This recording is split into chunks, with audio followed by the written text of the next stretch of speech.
welcome. This is live. This is Sports Extravaganza. My name is Tony Talanta. Thank you very much indeed for making time. It's 4 minutes after 4 p.m. Remember, every Saturday hapa ndo tunapiganga shughuli ya michezo kuanzia saa 10 hadi mwendo wa saa 7, saa 7 ya ama ukipenda saa 1 madira ya Kiswahili, ambapo tutakuwa tunakupatia habari za Kiswahili. Lakini kwa sasa tunataka kukupatia the best mdundo wa michezo, na tunashukuru kwamba umetia na umeweza kukaa na sisi hapa ili uweze kumenya ama kupiga shughuli na sisi. You know, of course, you can always have a chance to talk to us on our X platforms, on our TikTok, on our Facebook, on our YouTube, because this show is live across all social media platforms. Remember also, this is the place, of course, you can always participate. Uongee na sisi, upige na sisi shughuli. Na swali letu la leo, tunataka kupatia a very simple question. We have a question of the day, and we'd like to ask you about transfers. Mnajua kwamba a lot is happening, players are moving here and there. Mwana juzi Olunga alienda kule, nani alienda pale, Waldini Kibet alienda kule sehemu za Spain, nasikia funufununu hapa na pale. So we're asking you this particular afternoon, from your team, or from the perspective about your team, which has been the best outstanding transfer deal that has been made by your football team? It can be your Harambee Stars, it can be your Gor Mahia, it can be your Arsenal, it can be your Manchester City, it can be your Mama Esther United, Mama Esther City, niambizo ndo jina za Manchester United na United City. Of course, talk to us, piga simu ama unaweza fanya mambo yote kwenye mitandao za kijamii. Now, to kick us off this particular afternoon, I'm very honored, of course, to have been joined on this show for the next about 10 or 15 minutes or 20 to discuss about a very important football tournament for our upcoming. Remember, of course, we're talking about transfers. Recently, Aldrin Kibeta signed with Celta Vigo. Now, who is nurturing our football talent? This afternoon, I'm honored by one of the many players in this particular department, and that is my very good friend from the Kiddies Sports Football Academy. They are preparing for a huge tournament known as the Tambua Talanta tournament that will be held in August, if I'm not wrong, this year, where boys and girls between the age, I think, of 9 all the way to around 16, 17 will get a chance to play from different counties to explore and express their talent on the pitch. And you never know, someone is watching.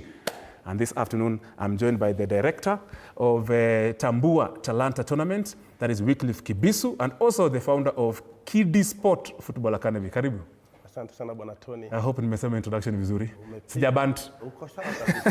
Karibu sana. And of course, we also have one of the parents who is behind the stakeholders in the Kiddies Sport Football Academy, that is Peter Chege. Karibu sana. Thank you, son. Na Peter alikuwa anauliza wapi shati ya Arsenal, and immediately I knew ni timu gani ana support. Karibu sana Peter. Mimi ni Man U. Wewe ni mtu ya Man U? Mimi ni mtu wa Man U. Umeruka Arsenal hivyo sasa. Karibu sana. Karibu sana. And then also we have another stakeholder and also a parent at the Kiddies Sport Football Academy, my very good friend, Engineer Samuel Ongwe. Karibu sana engineer. Asante sana. It's good to have you and see you. Wacha tuingie kabisa kwa hii mazungumzo yetu. Bwana director na founder wa Kiddies Sport, Tambua Talent iko siku gani, iko lini na ni kwa nini, na round hii itakuwa vipi? Sababu I think should be the second edition? Third edition of the Tambua Talent.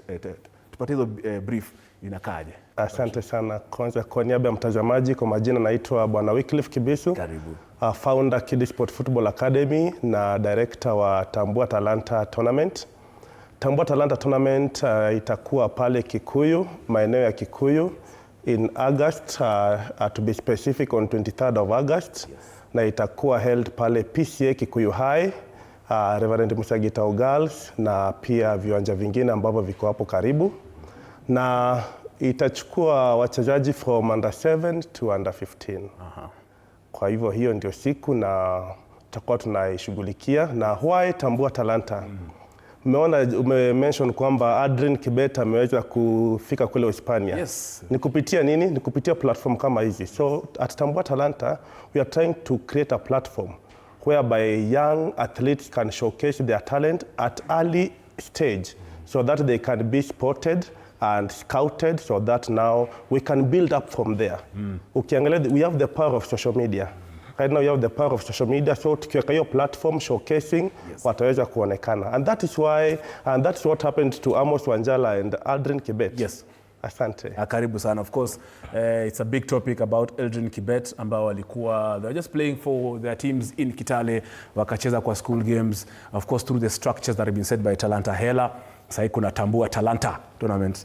And Peter, of course, one of the parents of kiddie sport. Nakumbuka Peter, sio kama the first time I was hosting kiddie sports players over here, sio kama kulikuwa na kijana yako ama msichana wako alikuja. But of course, why do you support this kind of tournaments, and as a parent, has it really benefited you as a parent, as a child, and of course holistically kwa ile growth ya mtoto? Okay, thank you very much, Tony, and the team, and happy and pleasure to meet you. Because I used to see you, I was admiring when you are leading sport news. Asante. Yani unaniita mzee, ni sawa tu.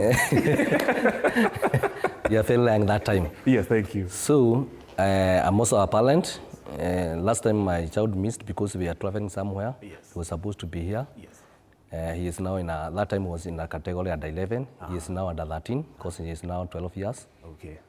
And we are glad with the teacher Wycliffe. He normally, he's also a teacher in the school. Yes.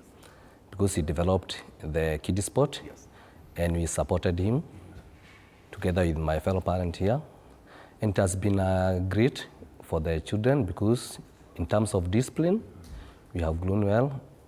And nowadays, at least, and in general, when you go even to schools, when you have some functions, at least even the whole, almost the whole school can be able to notice the parents who support them. Yes. Because now we can be able, now the children have moved from watching cartoons. Yes. They can be able to see even those transfers. I also am hoping because he is Paul Chege is also a fan for Liverpool, and I'm also in Man U. I think he is also going now to see the big transfer they had this. And I hope you watch with him when Man U and Liverpool are playing. Yes. Ama unamwambianga afanye huko. Tunakaga kado. Well done. Mtu analala kama ameumia. Kabisa. I'm glad they're having that. Let me bring also engineer yourself, maybe the success stories in the previous editions of Tambua, Talanta, and also together with the efforts that kiddie sport is doing in terms of nurturing talent. Thank you, Tony. I would say I've also been looking at your development for many years. Asante. I am honored for that. And we've seen how you have come from one level to the next. Yes. Without knowing, eh? Asante. Yes. The talent, Tambua so talent. The same way. Yes. The same way. Yes. As parents, yes. we have come along the way so that we can be able to support this. To mention further, my name is Samuel Maina. I'm an engineer professionally. And in this area, I came in terms of supporting especially the technical part, infrastructure part. That has been my interest in this kids sport. Yes. And being a parent, I have a child in the team. Yes. Who is also under 13. Yes. He started as under 11. He's called Vincent Njue. Yes. And he plays together with his son. Good. So they are buddies in the team. And I've seen a great development in that boy. Yes. And being one of the parents who actually almost attend each and every of training sessions, outings, the tournament, I can tell you I have seen the boys growing from one level to the next. Sometimes being shy, in terms of developing the character, in terms of developing the energy, the muscles, you know, the physical growth. Being shoe number 4 to shoe number 6, you can see the difference. In terms of Talanta, we did our first session in 2023. Then we did one last year, which was very successful. In fact, I would say kiddie sport did very well because we almost won in each and every category. Then this year, we want to go bigger and wider and even higher. Very true. So that we engage more teams or more people, and even you guys to come and see what we are doing, and also showcase your your facilities and capacity. Very trendy. So we are engaging each and every person to come in, as many as they can. And as a parent, I would say that I've seen the growth of my boy. Yes. In terms of when he started, he wanted to be a player number 8. He actually started number 8. Yes, but then with time, he came to realize he's a very good defender. So after some development, he has already realized his position. His strengths and all that, yes. And his strength. And he also knows his weaknesses. Yes. So he knows where he's not supposed to be. In terms of performance, in terms of academic performance, I can tell you he's one of the top in the school. So it doesn't mean that being in the academy, sport academy, it's affecting his performance in the class. It's actually improving. So he's their teacher, so he already knows that sport does not really actually damage your performance. It actually complements. It complements. Yeah. And in terms of planning, in terms of how you do their things. And all that.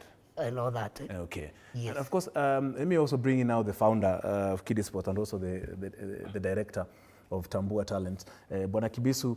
Some of the success stories. You started this particular tournament in 2023. Now it's 2 years later. Some of the success stories that you've seen and that gives you motivation to continue because you're seeing results. What are these? Yes, thank you very much, Tony. Yeah. Actually, you can say it has been a long journey of success. It's an epic journey. Yes. Since we started, Tambua Talanta first edition, we only had 6 teams. The farthest team was Top Sport from Thika Road. Yes. Second edition, we had 17 teams. The farthest was from Kasarani. That is Kasarani Mid-Hill. Yes. And we can attest, even when you go to these school games, the recently concluded county school games around, you can see top talent. And when you ask, you see, coach, I saw you in the Tambua Talanta tournament. We took part in it. And through that, kids have really grown up their confidence, their self-esteem has really grown, and even some of them have been scouted, by the way. They have been they've been scouted to join senior secondary schools. Yes. Just from that Tambua Talanta second edition that we had. So far, so good. Also, we have managed to bring in more stakeholders than before. And you mentioned there are several counties involved. You can mention some of them. Of course. We started just within Kikuyu. We grew bigger to the larger Kiambu County. And right now, I can attest to you that we have attracted 4 counties, Nairobi, Kiambu, Nakuru, Kajiado. They're all waiting for the day to come and participate in this, one of the historical moments that you're going to create ahead. Yeah, and of course, you will tell us later on what entails registration, later on, how parents can, of course, reach out within these particular counties and how they can participate or these schools can participate. Peter, what will you tell a parent who's never maybe been interested or has not really heard about Tambua Talanta tournament and its benefits? Because many parents during holidays, unajua anaeka tu mtoto nyumbani ama wanampeleka kwa ushago. But what would you tell that parent who now you'll want them to come and join Tambua Talanta tournament and also be part of the Kiddie Sport Football Academy? Okay, I think what I can tell but it's always an ongoing process because even when you normally have maybe AGM within different schools, even within that school, because it's a school within a town, so and within an estate of Kikuyu, which is the biggest estate in Kikuyu town. So you normally tell the parent to bring their children on board. For one thing, they are going to improve on discipline, the physique appearance, because that's how they grow well. Because I think when some student joined there, they were not physically fit. Yeah? You can see a child, lakini not fit. But because of kukula tisi kila siku, na ukimiss siku moja tisi huwezi ukacheza the next game. So for that motivation, even from the founder, ilifanya sasa kila mchezaji hataki kumiss any training. So unakuta during the training most of the time inakuwa ni training, then wanaenda kunakuwa mpaka na classes about discipline, how you perform yourself. When it's raining, they have go to class, then have to go theory. So I normally tell the parents to allow the way Christ told the disciples to allow the children to come to him. Now I'm also telling the parents, even the outside, take your child to the next academy which is available, because in most cases, those academies are run by people who are previous players, some are teachers, so a lot of discipline is needed in sport for you successful. Because like for the Wycliffe, you see, he was once time a player, he's also a teacher. So and to be successful in those areas and to be able to start academy, you must have a high level of discipline, which is not found everywhere. Because sometimes you may end up a player, and after you retire, you may become drunkard. So you don't have any importance, you cannot assist anything doing in the future. But now I also tell even those parents when they come, we normally, within that arrangement, when you started, personally I'm manager by professional. Yes. And I'm founder of Gibbs Enterprises Limited. Yes. It's a company deals with M-Pesa agents. So that is my work. I don't know whether I was supposed to market It is perfect. Very important, because that's a conglomeration. You can see football meeting now, you're professional. Yes. So that's what I normally do. So I normally I have brought allowed 20% Yes. of the parent on board wanaleta watoto. The moment wameleta watoto, because the normally we bring, when we normally call it like synergy. So when we have, because we normally have now of 100 students within the kids sport. Yes. So that subscription they pay. And then we go extra mile to support with trophies, with awards, motivation that way. A lot of people, when we have a tournament, even the one which is coming, we are expecting to have a lot of people to come on board. Indeed. Because now they have seen we are moving, because now we are going to the third year. And it has been very successful. Yes. Our players, the engineers told us that they are among the best performers within the school. Yeah. Yes.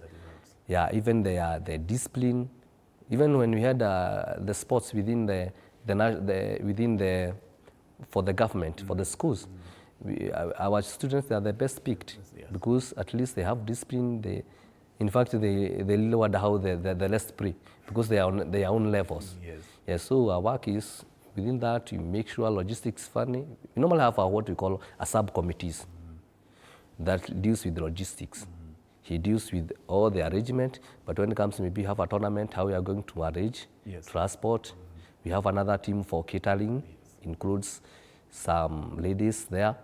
We in men, we are in also management, we are in transport. So we make everything is smooth, and it's as seamless and very efficient within the kids sport. Very important, of course. Engineers, I bring you into it. I know you touched on something about the interaction. Of course, he's mentioned his profession. You are also an engineer here. There are various other parents who are from different fields. How important is that interaction? I can imagine, of course, parents from all these parents. This parent is an engineer, ule ni pilot, ule ni manager pale. All this, how does it benefit Tambua Talanta tournament? Because it's big, I'm sure, because once you guys come together, I mean, the tournament just flourishes because of all this technical expertise brought together. Being a Christian, I would say that when you don't have knowledge, they normally say is that it is like a golden ring, Yes. put where? On the nose of a pig. Yeah. It become like a useless. When you have knowledge, and you don't have knowledge. But when you have knowledge, you have the power. True. So people who have this knowledge and they deliver it to these children, the children also get that power to make decisions, and also to see where the future is. Yes. Since we meet so many parents, different levels of engagement, different professionals, we talk to these kids. We actually spend our time with them. Yes. Maybe after a game or after practice, we start there, we talk to them. I can imagine when I was coming up as a young boy in the village, where there was almost no professional there. The only person you could say you want to be was to become a teacher, a police, and a pilot. A pilot or a doctor. Because the ones but you would hardly hear somebody saying maybe he's interested to be a businessman, because the next businessman is a shopkeeper. So, but now when you bring these people, a doctor, a media person, you bring people from accounts, finance, and all these things, you will see these children will start admiring what is happening. And they would like to be like this person, like that person, you know. Recently, we actually, maybe Coach you could have mentioned, we actually hosted one of the ambassadors around, just to have a visit and a view. Can you imagine now when these kids, you bring this person and they see an ambassador coming and just taking, with them. not even coming from those very official kind of event, Yes, yes. just to be with them, talk to them, you know, show them that you can move from this to this. True. And this motivate them. True. And the next kind of a motivation that comes in is when you, as you mentioned, we have these people who have come from other teams. You have a player from a big team, and they interact with this player. So they can have the feel, Yes, oh, they Kumbe, this is a guy, I can be like this person. One day I can be like them. Yes. So that. So in the other thing is parents are missing in the bringing up of their kids, especially in the talent development. They are just interested in in the academics. Yes. Just the usual books. Books, wake up, the homework. So when you grow up and you are now at a certain age and you want to be in a certain area, they feel like, where did we miss? We could have picked this one earlier. Maybe I would have been better than who I am, being in music or in another field. But because there was nobody who was holding hard and showing me what to do, developing what I could do, can you imagine now what we lost maybe? I don't know what God wanted me to be. Yeah, so that's... So that way has actually, the other thing is I would also mention is that the interaction between us... In 30 seconds before I allow the interaction between us, the parents and the kids, brings in love and care. Yes. That when I have with my son and we are going for the tournament or we are going for practice, you can imagine the talks we normally have with the boy, even after that event.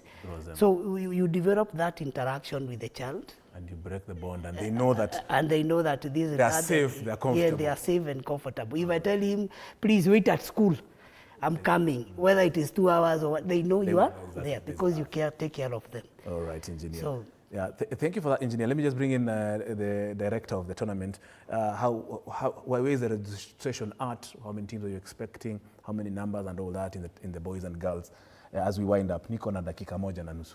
Thank you very much, Tony. Tambua Talanta, as you have said, is going to be big and better. So right now we are anticipating 16 teams per category. Under 7 to under 15, 16 teams per category. Yes. And it is always open registration, open to first come, first serve. So where are they registering? Where can they reach out? Social? So you can reach us. You can reach to us on our official social media platforms, Facebook at Sport Football Academy. You can also reach out to my number if I can mention it. Is it safe? Is it okay to say it? It is very okay. All right, sir, okay. At 0724 106428. That is my number. You can reach out to me, and also we have our WhatsApp group, and we normally share this to the coaches platform countrywide. Yes. Maybe to just mention about the stakeholders. We have the sponsors who are coming in. We have GOtv Technologies, which is a company owned by one of the parents at Sport, Bwana George Ogutu. We also have Zeraki. Is also coming in to sponsor the second edition, and this time they're also coming in hand because they interact with the kids in school, delivering their performance online. So they have seen it twice to also come in. We also have BlizzNet is also coming in, the supplier of Wi-Fi. They operate in Kikuyu and its environment. They have reached out to us. They'll be taking part in it. We also have Gibbs. Mdosi yako hapa. Pia naye anakuja na all the energies to ensure that everything is running. We put a smile on the kids' mind. Yes. So tunaambia coaches out there, let us come in large numbers. We put a smile, and as we do so, we must uphold professionalism. I believe we are all trained as coaches. So pale kwa touchline, let the kids play. Wacha wapigane chobo, wapigane kanzu, wa smile. tusicontrol watoto kama remote, piga control. Wacha wacheze wenyewe. Wacha wacheze wajibambe. Ushawatrain, wacha wafanye mambo yao. Wacha wafanye mambo. Whoever carries the day, normally say may the best team win. Uliona hata Chelsea ikifanya mambo. Sasa mnajua Wycliffe msema Chelsea. Well, mimi Arsenal. So I think maybe as we wind up, tunataka kusema pia asante kwa community for kutukubali tu pale. Manake wamekubali kutuletea watoto, na hiyo ni jambo la muhimu sana. Manake kid sport without parents haiwezi kuwa. Tambua Talanta bila kuruhusu watoto wakuja pale haitakuwa. Kwa hivyo wazazi kule nje wa all the teams, because you are expecting more than 32 teams, all the teams from Nakuru, Nairobi, pembe zote za nchi. Kwa hivyo as we do so, let us do the training out of love, na pia tulete watoto pale mapema. Itaanza saa 2:30.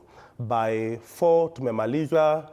Tutapeana awards by 5. Watoto wameenda nyumbani, wafike nyumbani mapema. All right. Yes. Thank you very much, Director of Tambua Talanta Tournament 2025. Of course, it's doing its third edition this year in August, on the 3rd of August in Kikuyu. So sisi tutakuwa kwa support sana. Of course, thank you so much, Bwana Wycliffe Kibisu, who is also the founder of Kids Sport Football Academy. Asante sana pia Peter Chege, one of the parents and also a supporter, a sponsor of the tournament as well, and a parent as well, and Engineer Samuel Wangoi as well, who is also a parent and a supporter and of course a sponsor of this particular event, and also investing in children in football. Asanteni sana, gentlemen, and the entire fraternity of Kids Sport, as well as the Tambua Talanta Tournament. This is Sports Extravaganza. Just before we bring in the other set of guests, remember the talent that Kids Sport and Tambua Talent normally nurtures normally ends up in the national team. And one of them is the football team, Harambee Stars. Remember, of course, they have already landed in Arusha for the CECAFA 4 Nations tournament as they prepare for the CHAN 2024. Will be held in Kenya, Uganda, and Tanzania. Now, earlier this week, the president, that is William Ruto, visited the team at Kasarani and had a one-on-one engagement. In fact, had a chit-chat. Alikana, wow, you can imagine where the talent can take you. Let's listen into what the president, William Ruto, had to talk to the team led by Coach Benny McCarthy. I am a very proud Kenyan today as I come to this space. When I made the decision for Kenya to bid for CHAN and also AFCON, it was intentional, it was deliberate, and by God's grace, we managed to win the hosting rights for both of them. We will be making history in Kenya for the first time in the history of our country. We will have the opportunity to host CHAN. For the first time in the history of Kenya, God willing, in 2027, we will also have the opportunity to host AFCON. I made the decision that we bid for the hosting rights because I believed in this country, because I believed in us, and I believed in our ability to host this business. I know in 1996 and in 2018, we had the opportunity to host CHAN, but we couldn't assemble ourselves to do it. And so I knew it was going to be an epic task, because we have tried before and failed twice. But because I believed in our ability, because I believed in our capacity, and because I believed in our potential as a nation, today we can proudly say as a country that we are going to host CHAN on the 3rd, and we have you guys to represent 55 million. That is the weight of the responsibility that we have. And I have come here as president to ask you guys that we believe in you. We trust you. We believe in your capacity. we believe in your potential, and we will proudly cheer you win. We will support you. We will pray for you. We will come here to cheer you.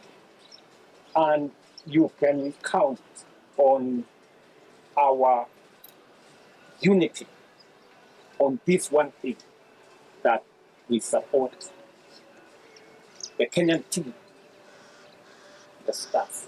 And guys, I want you to know that every Kenyan, from every part of this republic, from every political population, and every religion, and each and every one of us, individually and collectively, we are standing back.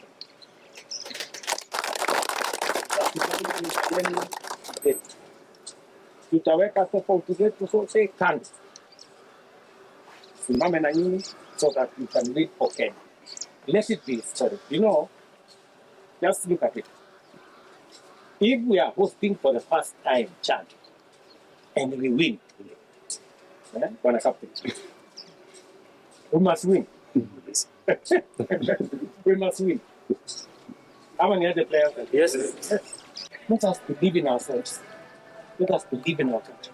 We have a great nation, friend. We have a great nation. No, we can do it. We can do it. I believe we can do it. I believe in this nation. Let us join hands and believe in Kenya, and believe in our potential, and believe in our capacity. And you're going to do it.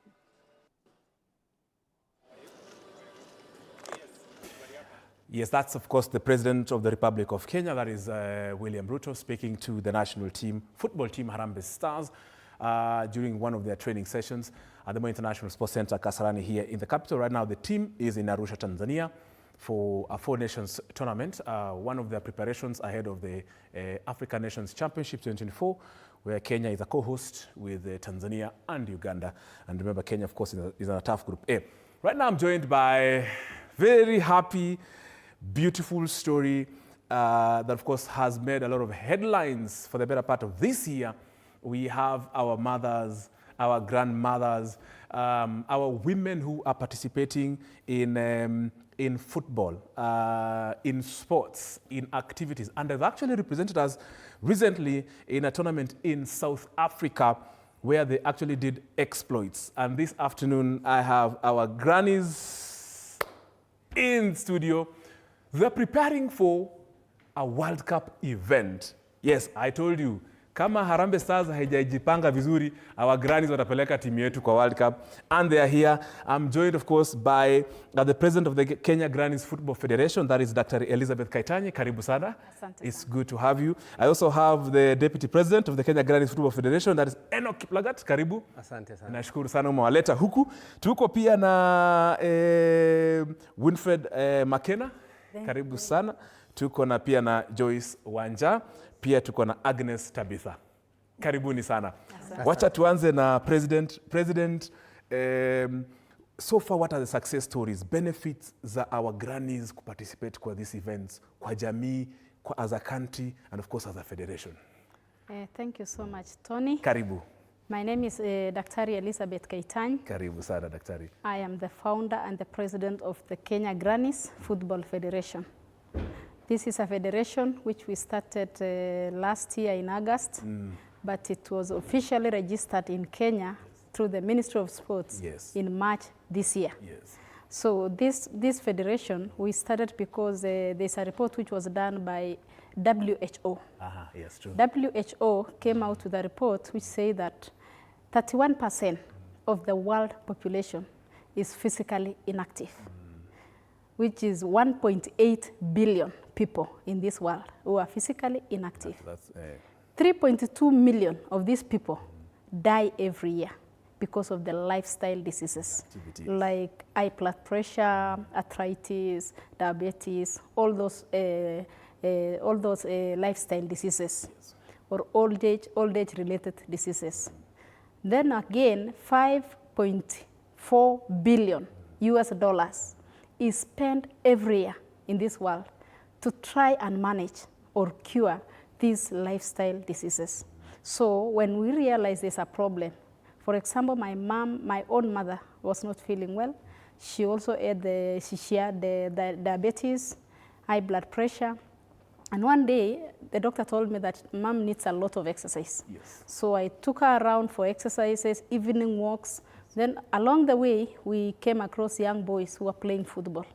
Now the ball came the direction of my mom, and I told her, can you kick it back? And she kicked it.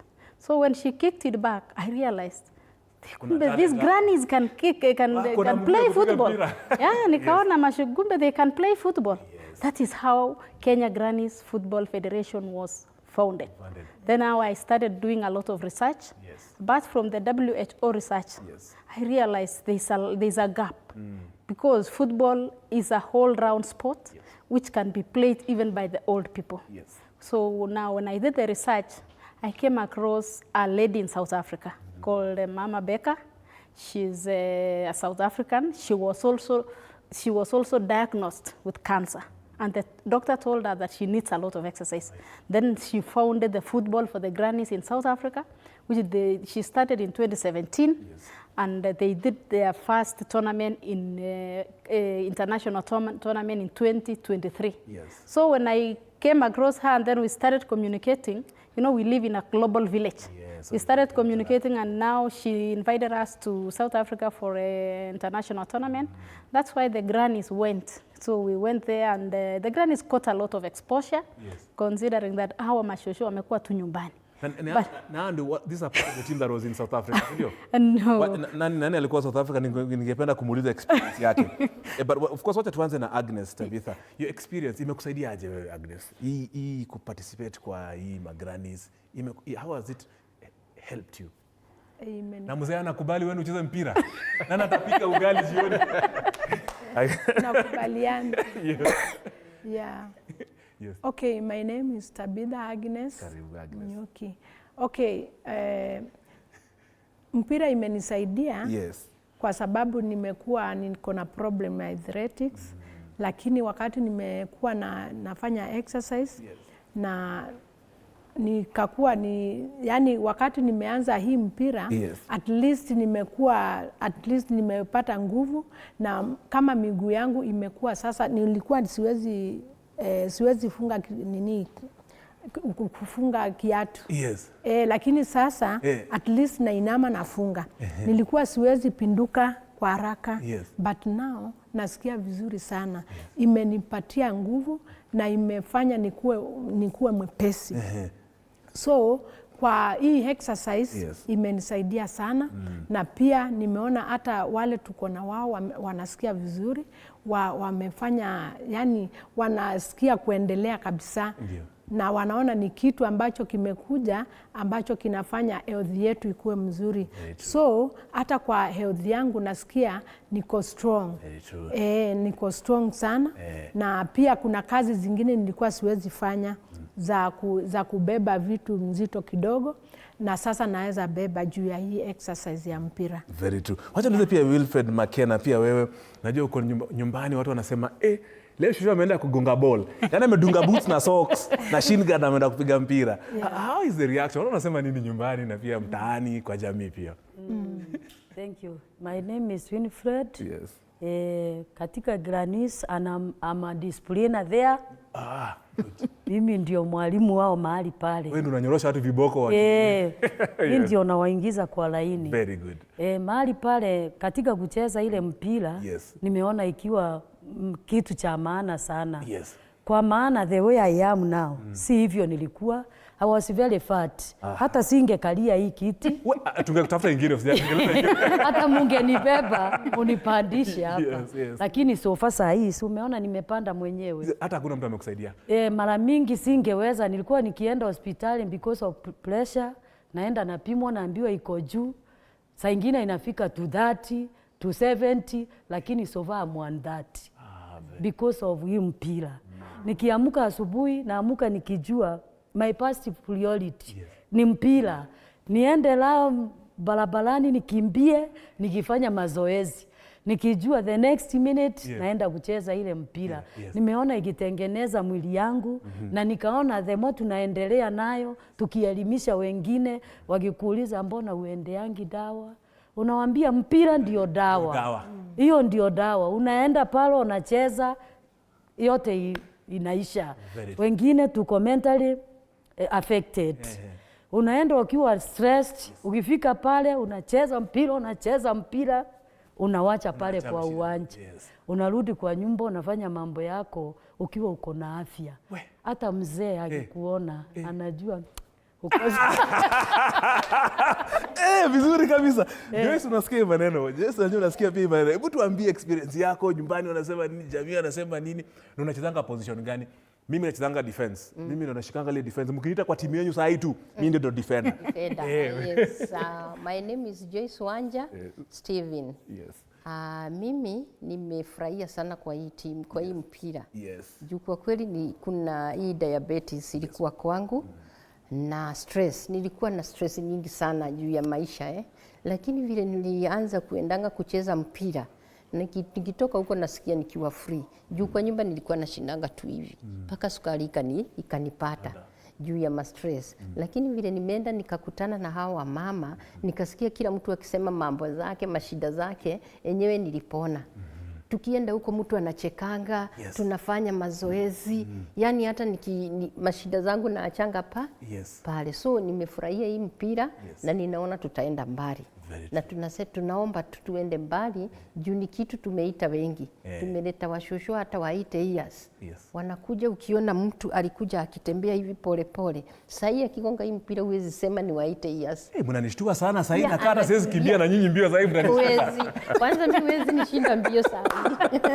I am very happy. Nakimbia sana na ninafunga goal.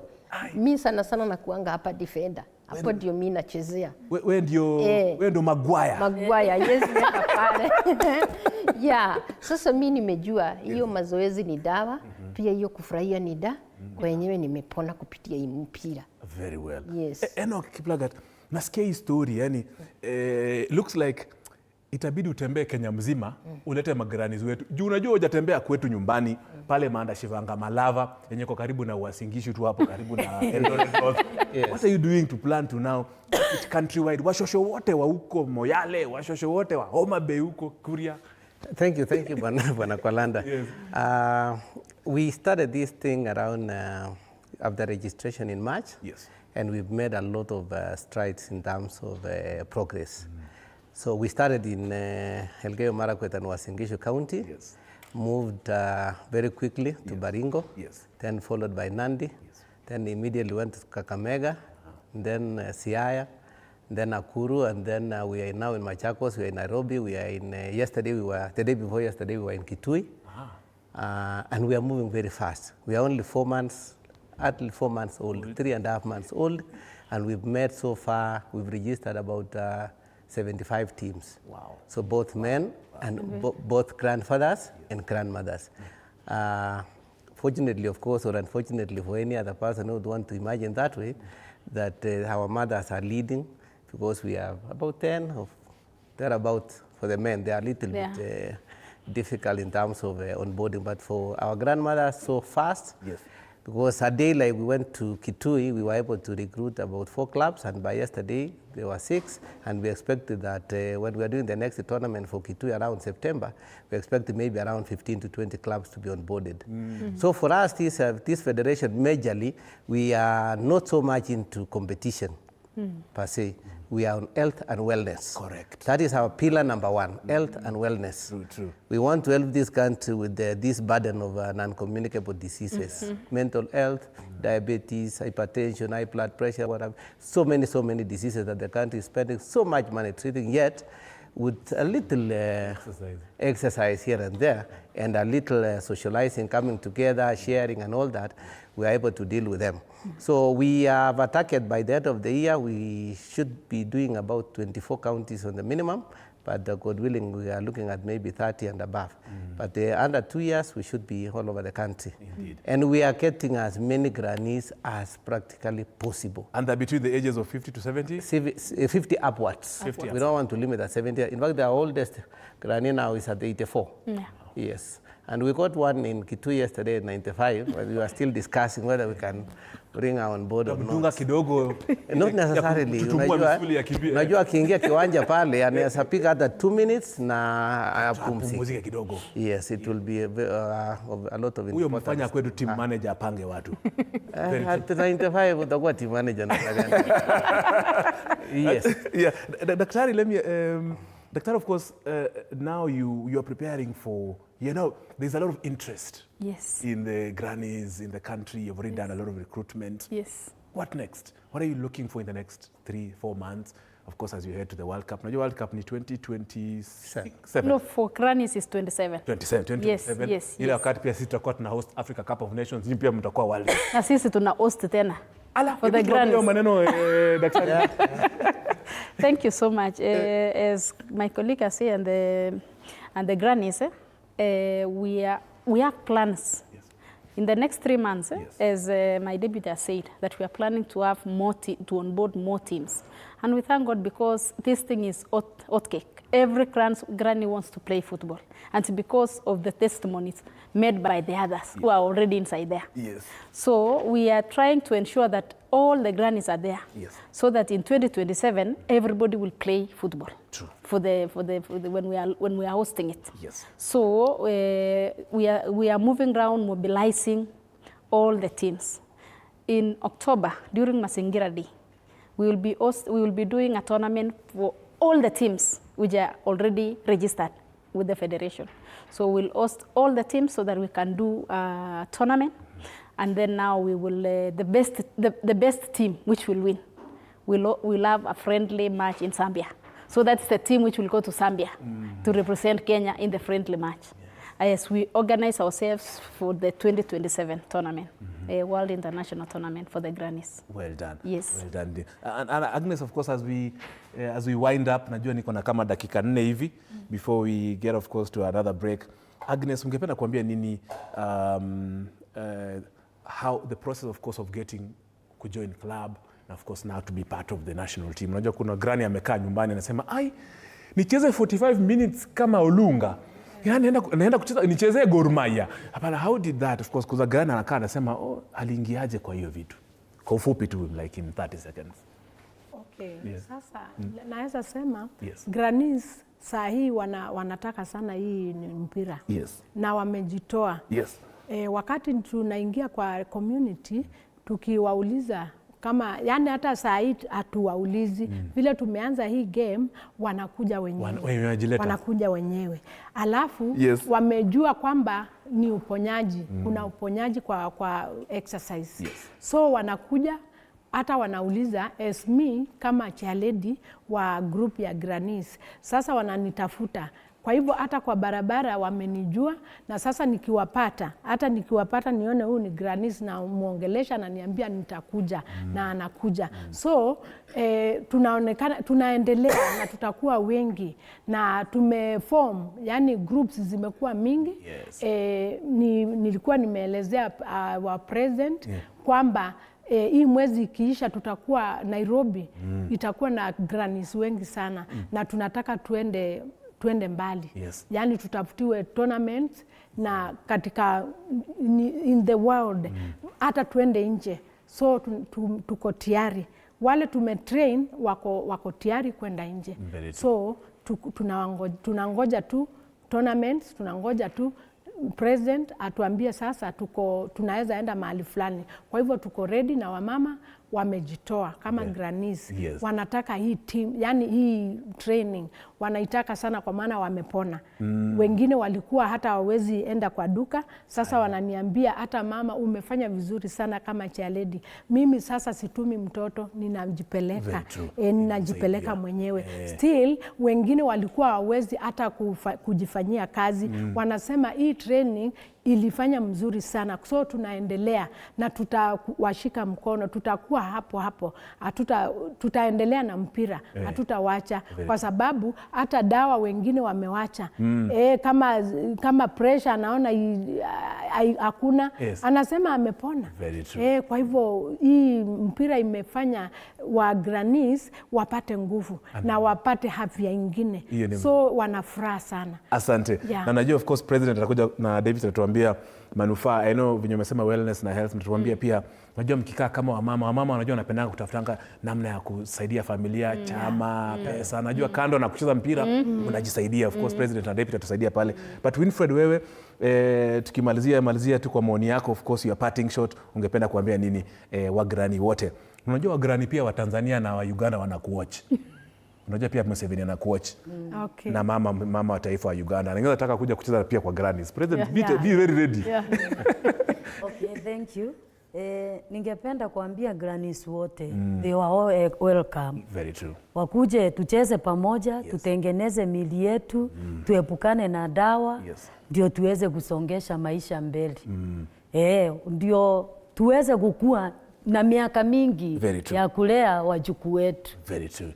Asante. Wanja, tukimalizia pia wewe ungependa kuambia nini wagrani wengine? Mimi ningetaka kuambia maglanis wote wanatuona kila mahali, watengeneze group zao, watengeneze team, juu pale watapona. Juu vile tunacheza hivi, hata upande wa Ministry of Health tutasaidia sana. Juu watu wakiacha madawa, si Kenya yetu itaenda vizuri, hatutakuwa na wagonjwa wengi hata kwa hospitali. So mimi nasema wako welcome. Kama kuna vile wanaweza taka jia, president wetu wako hapa atawasupport. Kenya yote wakuje watafute mahali tuko na tutawaonyesha vile kunaendelea. Tuko sawa na tuko ready. Tuko tayari. Uko na dakika moja Deputy President, of course dakika moja tumalizie, sababu nataka tuende mahali pengine, kuna michezo ingine ya Professional Fighters League. Ofisi zenyu ziko wapi? Partnership zenyu ni namna gani?